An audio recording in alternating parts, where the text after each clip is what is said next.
Hello बच्चों, welcome to our channel chemistry Bhaiya. आज हम लोग करेंगे सॉल्यूशंस पार्ट 2। पार्ट 1 वीडियो में मैंने कुछ बेसिक चीज़ें आपको बताई थी जो कॉन्सेंट्रेशन से रिलेटेड थी और टाइप्स ऑफ सॉल्यूशन से रिलेटेड था। उसमें बेसिक्स न्यूमेरिकल्स भी हम लोगों ने किए थे। आज हम लोग करने वाले हैं Henry's law and Rawls law से रिलेटेड, जैसा कि आपको दिख रहा है पीछे। ये जो हेनरीज लॉ और रॉल्स लॉ है, ये पूरा बैकबोन है इस चैप्टर का। इस चैप्टर में पूरा छाए हुए हैं mister Henry and mister Raoult दोनों। तो देखते हैं बच्चों, इस चैप्टर में और क्या क्या चीज़ें हमारे को पढ़नी है, कौन से फॉर्मूले हैं, कौन से कॉन्सेप्ट है जो बहुत ही यूज़फुल है। तो स्टार्ट करते हैं। सबसे पहले हम लोग देखेंगे Henry's law. Henry's law basically हम लोग जो इसमें पढ़ने वाले हैं वो दो चीज़ें हैं बेसिकली इसमें पढ़ने को। Solubility of solid in liquid, ठीक है, मतलब कि शुगर को लेकर वाटर में मिला दिया, सॉलिड इन लिक्विड। दूसरा है लिक्विड इन लिक्विड, दो लिक्विड का सॉल्यूशन, ठीक है। ऐसा ही कुछ करने वाले हम लोग। तो बच्चों सॉलिड अगर कोई चीज़ है हमारे पास, जैसे सॉलिड शुगर है, वाटर में डुबो दिया, तो शुगर को बोलते हैं नॉन वोलाटाइल सॉल्यूट, यानी कि शुगर का वेपर नहीं बन सकता, ठीक है। शुगर एक ऐसा सॉलिड है इसका वेपर नहीं बन सकता। सॉलिड का वेपर तो ऐसे ही नहीं बनता है बच्चों। दूसरी बात है कि हमने वाटर और मिल्क को मिला दिया, यानी कि दो लिक्विड मिला लिया हम लोगों ने, तो हो गया बाइनरी सॉल्यूशन। दो लिक्विड मिल गए, इनका वेपर काफ़ी आसानी से बनेगा, तो इसको बोलते हैं वोलाटाइल सॉल्यूट, ठीक है। वोलाटाइल मीन्स जिसका वेपर बन सके उसको बोलते हैं वोलाटाइल, ठीक है। तो जब सॉलिड वाला पोर्शन हम लोग डालते हैं, यानी कि सॉल्ट या शुगर डालते हैं, तो क्या होता है, वो वाटर के कुछ सरफेस को एक्वायर कर लेता है, यानी कि जहाँ जहाँ वो सरफेस एक्वायर करेगा वहाँ वहाँ जो सॉल्वेंट है यानी वाटर है उसका वेपर बनना मुश्किल हो जाएगा, है ना। तो वेपर प्रेशर के बारे में थोड़ा सा जानेंगे हम लोग कि वेपर प्रेशर क्या होता है। तो वेपर प्रेशर को समझने के लिए आप थोड़ा सा पेशेंस रखो। उस पर अभी आते हैं। सबसे पहले निपटाते हैं हेनरीज लॉ, यानी कि गैस इन लिक्विड्स की बात करने वाले हैं हम लोग। क्या बात करने वाले हैं? Gas in liquid. हम लोग किसी गैस को लिक्विड में अगर डुबोते हैं या उसको सॉल्युबल बनाने की कोशिश करते हैं तो कौन सा कॉन्सेप्ट है जो काम आता है? हमें मिस्टर हेनरी ने बताया था। क्या बताया था? Solubility of a gas in a liquid is directly proportional to the partial pressure of the gas present above the surface of liquid और सॉल्यूशन। चलो, बहुत लंबा चौड़ा लेक्चर हो गया। होता क्या है कि हमारे पास कोई लिक्विड है, इसमें ऐसा कुछ लिक्विड है, चाहते हैं कि कोई गैस मॉलिक्यूल यहाँ पर आए और डिज़ोल्व हो जाए। तो उसके लिए क्या करना होगा हमारे को? पहले इसको बंद करना होगा, प्रेशर अप्लाई करना होगा, प्रेशर अप्लाई करना होगा, तभी ये जाके सॉल्युबल होंगे। आप लोगों ने एग्जाम्पल देखे होंगे ना कोल्ड ड्रिंक वाला, उस पर भी मैं आता हूँ अभी।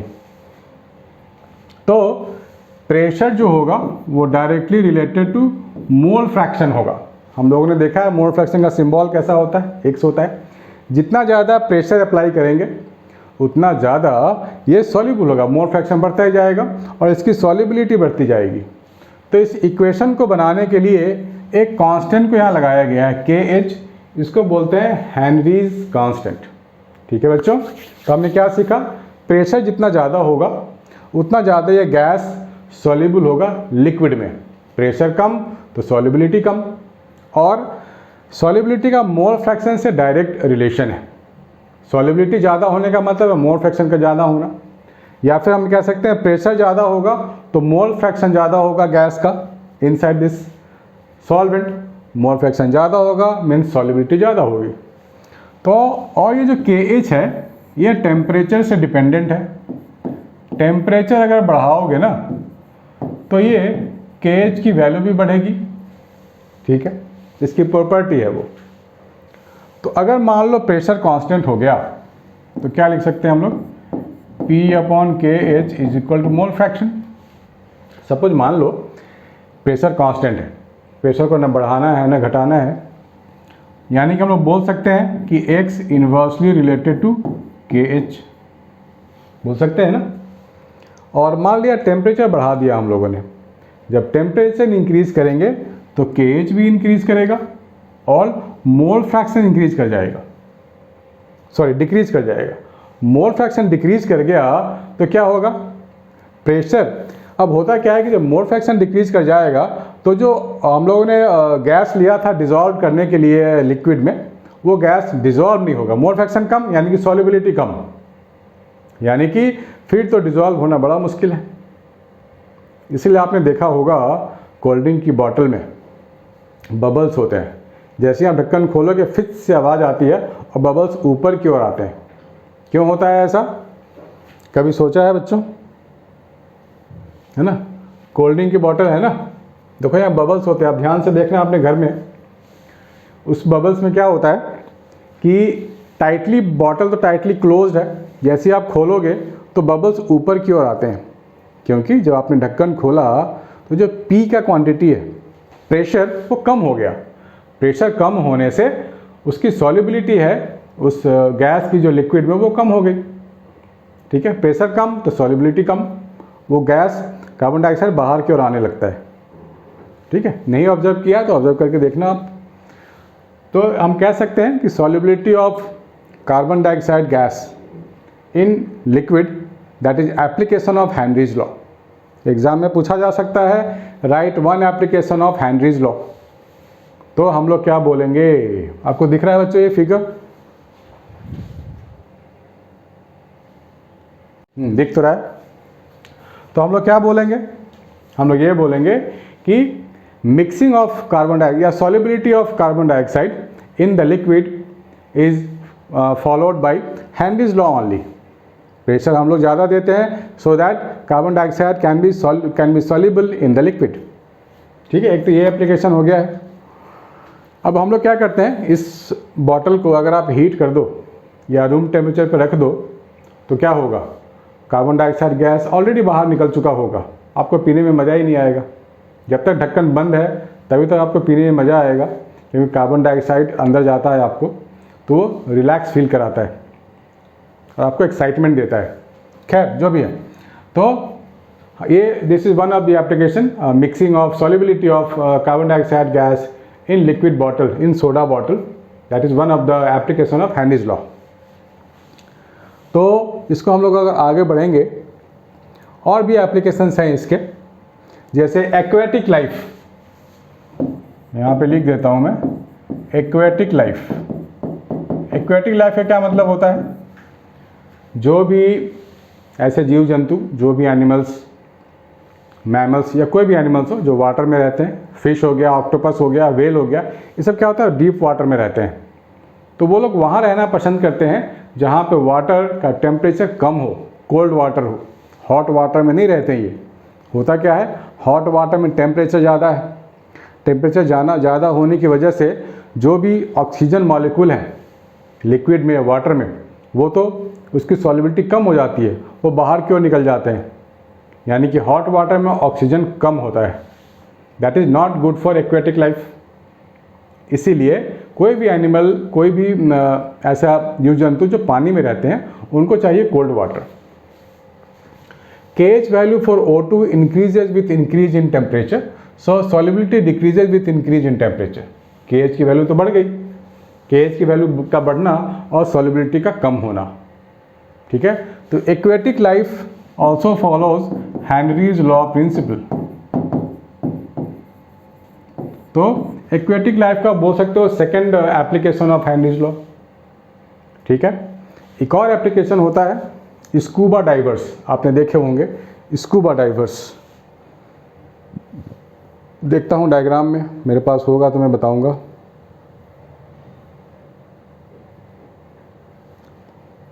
आप लोगों ने शायद नाम सुना होगा स्कूबा डाइवर्स में, आप लोगों ने देखा होगा कि उसमें क्या होता है कि हमारे पास एक सिलेंडर होता है जो लदा होता है पीठ पे, और मास्क होता है।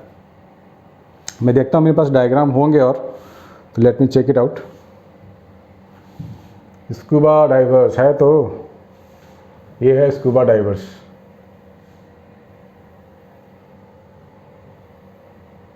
हाँ, ये इसमें क्या होता है बच्चों कि इनके पास देख रहे हो सिलेंडर है और एक मास्क जैसा है, और यहाँ पे देख रहे हो पाइप है। ये पाइप से बबल्स निकलते हैं बाहर, ये पाइप लगा हुआ है नाक से मुंह से, ये पूरा ठीक है।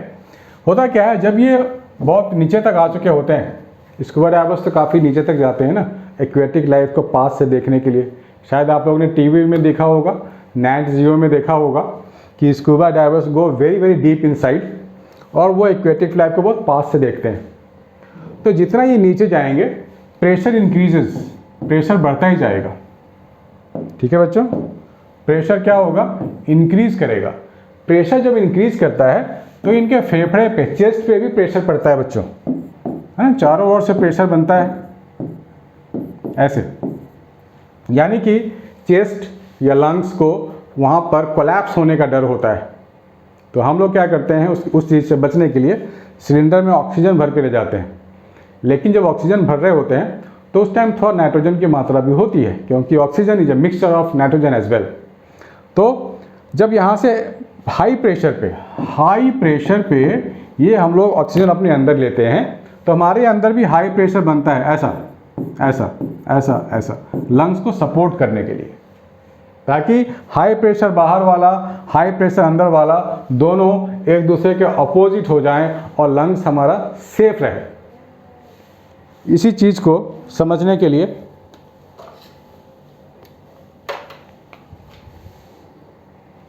एक मिनट बच्चों,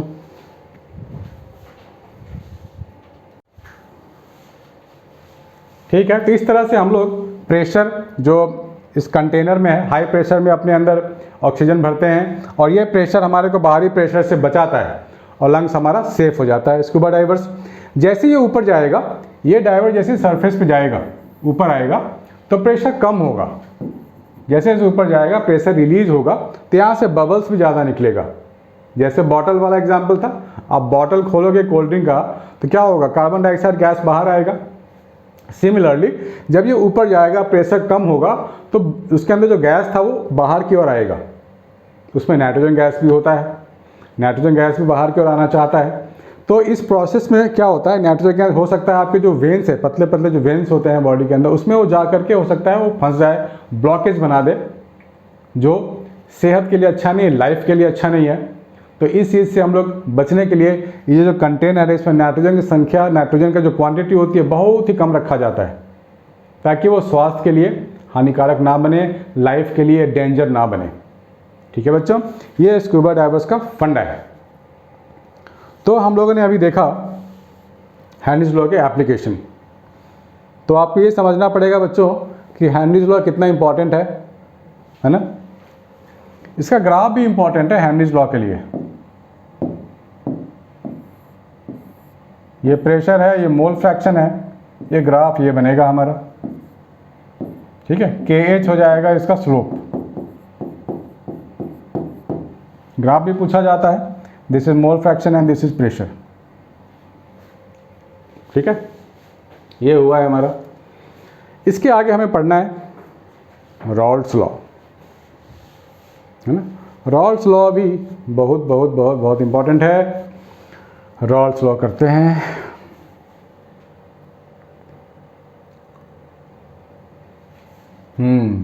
देखो रॉल्स भैया ने क्या क्या बोला था, फ्रेंच केमिस्ट थे ये Raoult's law. For a solution of volatile liquids the partial vapour pressure of each component of the solution is directly proportional to its mole fraction present in the solution. समझ में नहीं आया होगा ना, छोड़ दो इसको, मैं बताता हूँ। मान लो आपके पास दो लिक्विड हैं, एक कंटेनर है, ठीक है। इसमें लिक्विड A है, लिक्विड A वाइट से ड्रॉ किया है मैंने। दूसरा कंटेनर है, इसमें लिक्विड B है। दो कंटेनर है मेरे पास, दोनों का अगर मैं मिला दूं, मिलाने वाले को मैं ब्लू से दिखा रहा हूं ऐसे, दोनों को हमने मिला दिया तो यहाँ A भी है और B भी है। ध्यान से पढ़ो, for a solution of volatile liquids, volatile liquid है, ये भी लिक्विड है, दोनों का वेपर बनेंगे, वोलाटाइल लिक्विड है। The partial vapour pressure of each component of the solution is directly proportional to its mole fraction. अगर हम ए की बात करें तो partial vapour pressure of A directly proportional to mole fraction of A, ठीक है। तो इसको अगर मुझे इक्वेशन बनाना होगा तो मैं क्या लिखूंगा, P A is equal to P not A X A, ये लिखेंगे ना भाई। मतलब ये हुआ जब सॉल्यूशन बना तो यहाँ ए भी है बी भी है, तो ए भी अपना प्रेशर दिखाएगा, बी वाला भी दिखाएगा। तो ए जो प्रेशर दिखाएगा वो इस लॉ के अकॉर्डिंग दिखाएगा। सिमिलरली अगर मैं बी की बात करूं, pressure due to B directly proportional to mole fraction of B, so we can write P B is equal to P not B X B. अब ये पी नॉट ए क्या है, पी नॉट बी क्या है, ये पूछोगे आप लोग। पी नॉट ए का मतलब हुआ प्योर कंपोनेंट जब अकेला होगा तो प्रेशर क्या होगा, ये अकेला होगा तो प्रेशर क्या होगा, पी नॉट ए होगा। बी अकेला होगा तो प्रेशर क्या होगा, पी नॉट बी होगा। लेकिन जब दोनों यहाँ मिक्स हो गए तो ए के कारण जो प्रेशर होगा वो पी ए होगा, बी के कारण जो होगा वो पी बी होगा। भाई जब ए बी का इंटरेक्शन हुआ तो प्रेशर तो चेंज होना है, ए की चलेगी नहीं, बी वहाँ पे डिस्टर्ब कर रहा है, बी की चलने वाली नहीं है, ए वहाँ पे उसको डिस्टर्ब करने के लिए है। लेकिन जब अकेला हो, प्योर कंपोनेंट हो, बिल्कुल अकेला हो, बैचलर हो, तो क्या होगा, पी नॉट ए होगा। बी भी बिल्कुल अकेला हो, बैचलर्स की तरफ पड़ा है, तो प्रेशर पी नॉट बी होगा। समझ में आ रही बात। अब टोटल प्रेशर जो होगा वो डाल्टन्स के अकॉर्डिंग फॉलो होगा, Dalton's law of partial pressure. यानी कि डाल्टन साहब ने बोला था, क्या बोला था डाल्टन साहब ने, कि टोटल प्रेशर क्या हो जाएगा, P A plus P B, ये होगा टोटल प्रेशर।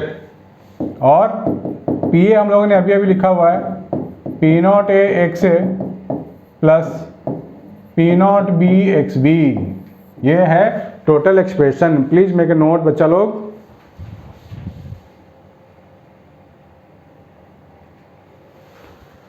ठीक है। अब इसके ऊपर ग्राफ भी है ना। किसी किसी बुक में ए बी मिलेगा, किसी बुक में कंपोनेंट 1 कंपोनेंट 2 मिलेगा, तो आपको घबराना नहीं है बच्चे। A B and those are same things. तो इस ग्राफ को हम लोग देख सकते हैं, 1 और 2 है ना, यानी कि ए और बी एक ही बात है। उसका ये ग्राफ है। एक्स वाला जो एक्सिस है वो मोल फ्रैक्शन के लिए है, और वाई वाला जो एक्सिस है वो किसके लिए, वेपर प्रेशर के लिए है। ठीक है, कंपोनेंट 1 के लिए है, कंपोनेंट 2 के लिए है। ठीक है, और यहाँ पर हम लिख सकते हैं P टोटल हो जाएगा P1 प्लस P2। ठीक है ना। अब इस ग्राफ को थोड़ा सा समझ लेते हैं। जब हमारे पास P टोटल की बात करें, P1, ये P1 not x1 plus P not 2 and x2। जब यहाँ पर x1 1 है और x2 0 है, x2 0 है तो ये तो पूरा का पूरा 0 हो गया, P नॉट 1 x1 बचेगा। ठीक है, तो ये P नॉट 1 बचेगा ना, ये फैक्टर तो खत्म हो गया, 0 हो गया, तो ये मुझे P1 नॉट मिलेगा मोल फ्रैक्शन x1 के लिए। इस कॉर्नर की बात करो, x1 0 है तो ये फैक्टर 0 हो गया, सिर्फ P नॉट 2 बचेगा, P नॉट 2 यहाँ बचेगा। बाकी हम बीच की अगर बात करें, बीच में क्या है, x1 भी है x2 भी है, तो ये ग्राफ वेरी करता रहेगा ऐसे। This is graph 2, this is graph 1, यानी कि 2 कंपोनेंट के लिए ग्राफ है। मैं कैमरा चेक कर लूँ आपको दिख रहा है कि नहीं, दिख रहा है। यहाँ 2 ग्राफ हैं। x1 जैसे जैसे आगे जाएंगे x1 की वैल्यू कम होगी और x2 की वैल्यू बढ़ेगी। x1 की वैल्यू कम हो जाएगी, x2 की वैल्यू बढ़ेगी, और इन दोनों को पॉइंट को मिला देंगे तो हमारे को टोटल प्रेशर मिल जाएगा P1 प्लस P2। ठीक है, एक पॉइंट आएगा इस पॉइंट पे जब P1 P2 दोनों इक्वल हो गए, है ना। एक पॉइंट तो आएगा, ऐसा मोड फ्रैक्शन होगा जिसमें कि दोनों P1 और P2 इक्वल हो गए हैं। तो इस ग्राफ को आप लोग ध्यान में रखना, ठीक है, काम आएंगे। एनसीईआरटी में है वैसे ये ग्राफ, ठीक है। तो रॉल्स लॉ ने हमें ये फॉर्मूला दिया था कि दो कंपोनेंट के टोटल प्रेशर हम लोग ऐसे लिखेंगे, और रॉल्स लॉ का ये ग्राफ भी हम लोग ने ड्रॉ किया, वो भी रॉल्स लॉ के अकॉर्डिंग था। अब कुछ ऐसे सॉल्यूशंस भी हैं जो रॉल्स लॉ को फॉलो ही नहीं करते। कुछ सॉल्यूशन तो फॉलो करते हैं, कुछ सॉल्यूशन फॉलो नहीं करते हैं। तो जो फॉलो नहीं करते हैं उनको हम लोगों ने नाम दे दिया है डेविएशंस। जैसे होता है ना, क्लास में कुछ शरारती बच्चे भी होते हैं जो टीचर को फॉलो नहीं करते हैं, कुछ उद्दंड है, कुछ बदमाशी भी करते हैं। कुछ बच्चे होते हैं जो पूरा टीचर को फॉलो करते हैं, जो टीचर पढ़ाते हैं उसको नोट डाउन करते हैं। कुछ होते हैं बैक बेंचर्स, टिफ़िन खाते रहते हैं, बदमाशी करते हैं, चौक फेंकते हैं, समथिंग लाइक दिस। खैर अब तो चौक का फंडा नहीं है, लेकिन बदमाशियाँ करते हैं।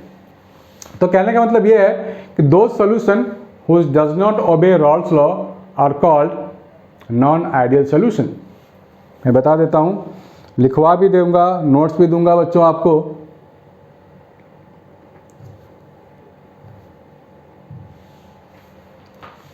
एक होते हैं आइडियल सॉल्यूशन, एक होते हैं आइडियल सॉल्यूशन। ये कौन होते हैं? जो रॉल्स लॉ को फॉलो करते हैं। और एक होता है नॉन आइडियल सॉल्यूशन, जो रॉल्स लॉ को फॉलो नहीं करते हैं। जो आइडियल सॉल्यूशन होते हैं उनका क्या होता है, डेल्टा एच मिक्सिंग ज़ीरो होता है। हमने दो सॉल्यूशन को मिलाया तो ना ही उसमें कुछ हीट बाहर आया, ना ही उसने कुछ हीट लिया। हीट का कोई लेना देना हुआ ही नहीं, यानी कि delta H mixing zero, no heat involve, ठीक है, नो हीट इन्वॉल्व, ठीक है, पहली बात। दूसरी बात, डेल्टा वी मिक्सिंग ज़ीरो, ठीक है। डेल्टा वी मिक्सिंग ज़ीरो का मतलब हुआ जो कंपोनेंट का पहले वॉल्यूम था मिलाने के बाद भी उतना ही वॉल्यूम हुआ, कोई चेंज नहीं हुआ। इसको मैं समझाऊंगा अच्छे से। मतलब मिलाने के पहले ये 1 लीटर था, बी मान लो 2 लीटर था, और ए और बी मिलकर के दे रहे हैं 3 लीटर। तो ये पहले कितना था, 3 लीटर, बाद में भी 3 लीटर। तो चेंज कितना हुआ, ज़ीरो चेंज हुआ ना, डेल्टा वी मिक्सिंग ज़ीरो। तो इस तरह की सिचुएशन को बोलते हैं आइडियल सॉल्यूशन। इसमें क्या होगा, इसमें कुछ न कुछ हीट का लेना देना होगा।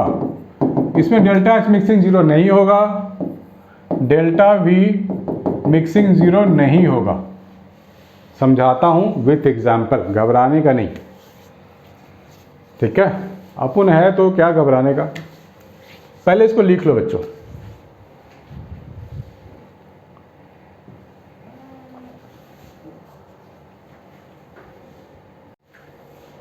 हाँ बच्चों, इसको आप समझते हैं कि आइडियल और नॉन आइडियल होता क्या है और ये क्यों होता है, ये भी समझना जरूरी है। देखो, नॉन आइडियल जो होते हैं वो दो तरीके के होते हैं। एक होते हैं पॉजिटिव डेविएशन, एक होते हैं नेगेटिव डेविएशन।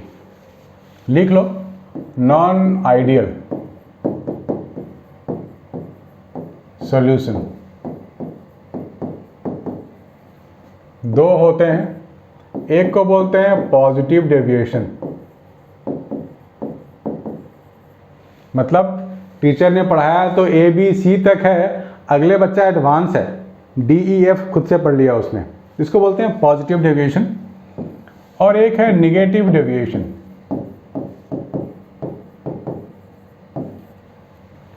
ठीक, नेगेटिव डेविएशन का मतलब जितना एक्सपेक्टेड प्रेशर होना चाहिए था उससे कम।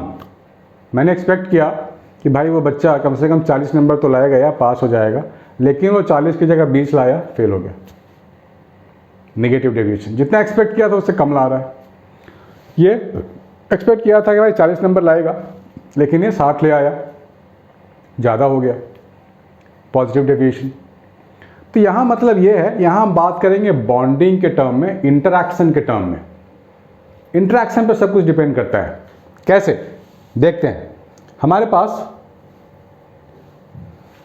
दो कंपोनेंट है, कंपोनेंट ए है और कंपोनेंट बी है, इनको मिला दिया तो ए बी बन गया।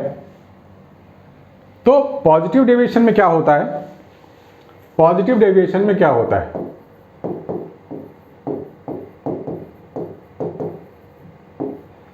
पॉजिटिव डेविएशन में ए इंटरैक्शन बी इंटरैक्शन। देखो आप इतना समझ लो कि जो भी पॉजिटिव डेविएशन होगा एक्सपेक्टेड से ज़्यादा प्रेशर होगा। एक्सपेक्टेड जितना रॉल्स लॉ के अकॉर्डिंग एक्सपेक्टेड होना चाहिए था उससे ज़्यादा होगा। तो ये जो ए बी बना है ये आपस में इंटरेक्शन का बहुत ही कम है। ए और बी दूर दूर रहना चाहते हैं, फिर तो इस्केप होने के चांसेस ज़्यादा हैं। ए वाला भागना चाहेगा, बी वाला भागना चाहेगा, रोकने वाला कोई नहीं है। यानी कि वेपर प्रेशर बहुत ज़्यादा बन रहा है। यह इसका मतलब ए जो इंटरेक्शन है वो ज़्यादा है, ठीक है। बी इंटरेक्शन भी ज़्यादा है, किससे, ए बी इंटरेक्शन से, ठीक है। ए इंटरेक्शन आपस में ज़्यादा है, बी का इंटरेक्शन आपस में ज़्यादा है, लेकिन ए बी का इंटरेक्शन बहुत ही कम है। ऑफ कोर्स वो भागना चाहेंगे ना, एस्केप होना चाहेंगे, तो उनका वेपर ज़्यादा बनेगा और जल्दी बनेगा, तभी हम कहते हैं वेपर प्रेशर ज़्यादा हो गया, ठीक है। अच्छी बात है। इसमें एग्जाम्पल भी है हमारे पास, ये है इथेनॉल एंड एसीटोन। भाई इथेनॉल में आपस में तो बॉन्डिंग बहुत अच्छी खासी है, ये भी इथेनॉल है ना, CH3 CH2OH, CH3 CH2OH, दोनों इथेनॉल की अच्छी खासी बॉन्डिंग थी, यानी कि ए इंटरेक्शन हो गया। ये एसीटोन आएगा बीच में, बोलेगा भागो यहाँ से, हटाओ, इस बॉन्डिंग को तोड़ देगा ये, है ना। तो ए बी जो यहाँ बनेगा उसमें कोई बॉन्डिंग ही नहीं होगा। एसीटोन बोलेगा भाई मैं तो तोड़ दूंगा तुमसे, लेकिन दोस्ती नहीं करूंगा, तुमको आपस में ही तोड़ दूंगा। तो मॉलिक्यूल्स वहाँ पे अलग रहना चाहते हैं, उसका फिर वेपर बनना काफ़ी आसान हो जाता है। लेकिन जब ये सिर्फ इथेनॉल था तो आपस में बॉन्डिंग थी, हाइड्रोजन बॉन्डिंग थी, इसको तोड़ना बड़ा मुश्किल काम है। एसीटोन आया, तोड़ दिया, खुद भी उससे दोस्ती नहीं करी, खुद भी अलग हो गया, इसको भी तोड़ दिया, तो उस केस में क्या होगा, वेपर बनना आसान है और ज़्यादा वेपर बनेगा as compared to Raoult's law. ये हो गया हमारा एग्जाम्पल ऑफ पॉजिटिव डेविएशन, ठीक है। जब भी पॉजिटिव डेविएशन होगा तो क्या होगा, delta H mixing greater than 0 होगा, delta V mixing greater than 0 होगा। कैमरा चेक टाइम, हाँ, मतलब हमें इसको अगर मिलाना है तो मुझे हीट देना पड़ेगा सिस्टम में कि भैया मिल जाओ, मैं हीट दे रहा हूँ, ठीक है। तो हीट देंगे तो वापस मिक्सिंग शुरू होगी, यानी कि डेल्टा H पॉजिटिव। आपको याद रखना है delta H mixing will be positive. Positive जब भी हीट होता है दैट मीन्स ये हीट एब्जॉर्ब करेगा, ठीक है ना। दूसरी बात है कि जब एसीटोन आया, इसके बॉन्डिंग को तोड़ दिया, ये अलग अलग हो गए, खुद भी अलग हो गया, तो वॉल्यूम तो बढ़ गया सिस्टम का, इनिशियल से ज़्यादा वॉल्यूम हो गया। तो हम लोग क्या बोल सकते हैं, delta V mixing will be change in volume positive है, दैट मीन्स फाइनल वाला वॉल्यूम ज़्यादा है, इनिशियल वॉल्यूम तो बेटा कम था। तो ये दोनों केसेस किसके लिए हैं, पॉजिटिव डेविएशन के लिए। तो एग्जाम्पल आप याद कर लो, ethanol and acetone positive deviation. अब चलते हैं नेगेटिव डेविएशन की ओर। नेगेटिव डेविएशन में होगा क्या, नेगेटिव डेविएशन में होगा क्या, ध्यान से देखना बच्चों, मैं फिर से बताने जा रहा हूं। नेगेटिव डेविएशन मतलब इनका जो आपस में इंटरेक्शन होगा ए बी, यहां लिखो नेगेटिव डेविएशन, मतलब ए बी का जो इंटरेक्शन होगा वो ए इंटरेक्शन से ज़्यादा होगा, या फिर यूं कहें ए बी का इंटरेक्शन बी इंटरेक्शन से भी ज़्यादा होगा। आपस में जो बॉन्डिंग है ए और बी की वो ग्रेट बॉन्डिंग है, स्ट्रेंथ ज़्यादा है, ज़्यादा अच्छा इंटरेक्शन है। यानी कि जब इंटरेक्शन ज़्यादा होगा तो ए भागना चाहेगा तो बी पकड़ के खींच लेगा, बी भागना चाहेगा तो ए पकड़ के खींच लेगा, यानी कि यहाँ पे जो वेपर बनने के चांसेस है वो कम हो गए। रॉल्स लॉ के अकॉर्डिंग जितना वेपर बनना था उतना नहीं बना है, उससे कम बनेगा, इसलिए इसको बोलते हैं निगेटिव डेविएशन। इसका भी एग्जाम्पल है हमारे पास, ये है एग्जाम्पल। फिनॉल एंड एलिलीन आपस में बॉन्डिंग स्ट्रांग बनाते हैं। देखो यहाँ बॉन्डिंग आपको ऐसे डॉटेड डॉटेड दिखानी पड़ेगी। This is the example of negative deviation. अगर यहाँ से एनिलीन भागना चाहता है तो फिनॉल भागने नहीं देगा, अगर फिनॉल भागना चाहता है तो एनिलीन टांग पकड़ के खींच लेगा। ठीक है, this is the best example of negative deviation. इसमें क्या होगा, हीट इज कमिंग आउट। जब आपस में बॉन्डिंग बन गई, इंट्रैक्शन ज़्यादा होगा तो delta we delta H mixing less than 0। Negative का मतलब हीट इज कमिंग आउट, और डेल्टा वी मिक्सिंग क्या होगा, वो भी लेस देन 0 होगा, क्योंकि एक दूसरे के मॉलिक्यूल्स की जब बॉन्डिंग स्ट्रांग हो गई तो स्पेस कम लेंगे, वॉल्यूम कम लेंगे वो, इसीलिए total volume negative less than 0 कम हो रहा है।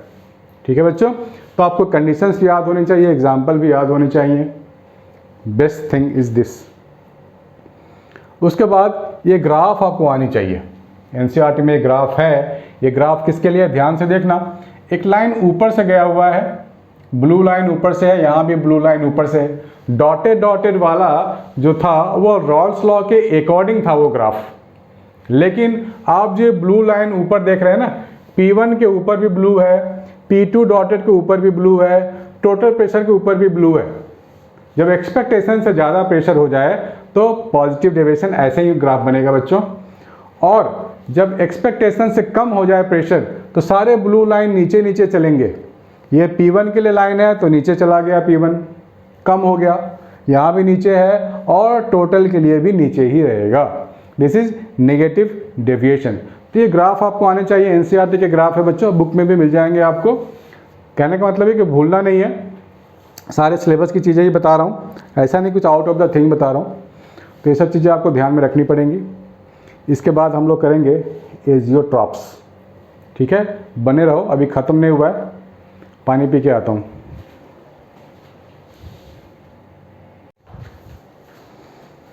हाँ बच्चों, तो एक वर्ड आ गया है बीच में, एजियोट्रॉप्स। अब बच्चे सोच रहे होंगे ये क्या है, ये एजियोट्रॉप्स क्या होता है, ये एजियोट्रॉप है ना।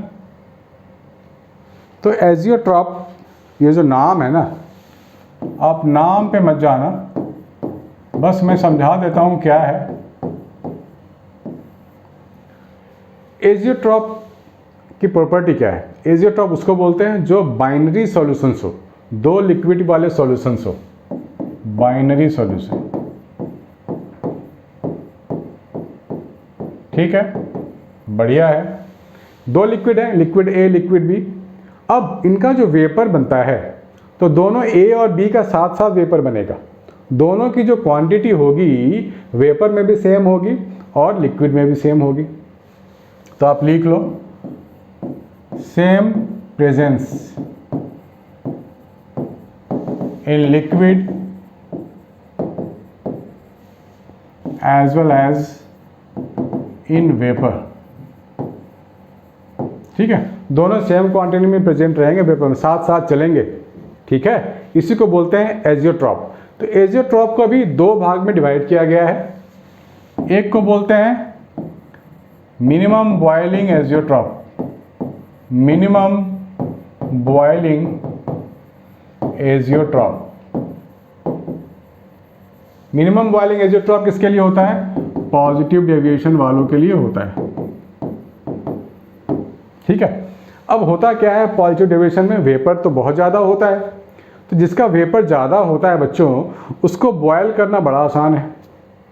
तुरंत वेपर प्रेशर, देखो होता क्या है, वो कोई भी चीज़ बॉयल कब होता है, जब उसका वेपर प्रेशर सराउंडिंग के वेपर प्रेशर से मैच कर जाए तो वो चीज़ जल्दी बॉयल होता है। मान लो सराउंडिंग का वेपर प्रेशर है 500 एटमॉस्फेरिक ATM, 500 ATM मान लो सराउंडिंग का प्रेशर है। ठीक, अब मेरे पास एक सॉल्यूशन है, इसके पास 400 ATM प्रेशर है। एक सॉल्यूशन है जिसके पास 300 ATM प्रेशर है। तो प्रेशर ज़्यादा किस में होता है? पॉजिटिव डेविएशन में। इसको बॉयलिंग के लिए ज़्यादा मेहनत नहीं होगी, क्योंकि 400 से 500 जाने में ये फटाफट बॉयल हो जाएगा। ठीक है, बॉयलिंग का यही तो मतलब होता है, जितना प्रेशर है इसके पास, इसको सराउंडिंग के प्रेशर को मैच करना पड़ेगा बॉयलिंग होने के लिए, तो ये तो जल्दी बॉयल हो जाएगा। ठीक है, लेकिन ये इसको टाइम लगेगा बॉयल होने में, तो इसको हम लोग बोलते हैं मिनिमम बॉयलिंग। ये 250 होगा या 200 होगा, नेगेटिव डेविएशन में तो कम होता है। तो जो पॉजिटिव डेविएशन वाला है, इसके प्रेशर बहुत ज़्यादा है, उसको हम लोग बोलते हैं मिनिमम बॉयलिंग एजियोट्रॉप। जल्दी बॉयल होगा, कम टेम्परेचर में बॉयल हो जाएगा। इसके लिए टेम्परेचर कितना होगा? मान लो 100 डिग्री सेल्सियस अगर बॉयलिंग है तो इसके लिए ज़्यादा होगा, इसके लिए 105 या 106 होगा। तो हम लोग क्या बोलेंगे? पॉजिटिव डेविएशन वाले को मिनिमम बॉयलिंग एजियोट्रॉप, और नेगेटिव डेविएशन वाले को क्या बोलेंगे? Maximum boiling. जिसकी प्रेशर कम होती है उसको ज़्यादा टेम्परेचर, मैक्सिमम टेम्परेचर देना पड़ता है बॉयल होने के लिए। अब फिलहाल इतना ही समझो, this is for negative deviation. Maximum boiling azeotrope, यानी कि नेगेटिव डेविएशन। ठीक, इसको ध्यान में रख लो बच्चों। तो आज के लिए इतना ही है, फिनिश करते हैं। इसके बाद सारे आपको एनसीईआरटी क्वेश्चंस भी करने हैं, उसमें मैं आपकी भी मदद करूंगा। ठीक है बच्चों, मिलते हैं नेक्स्ट वीडियो में, नेक्स्ट टॉपिक में। Take care and good bye.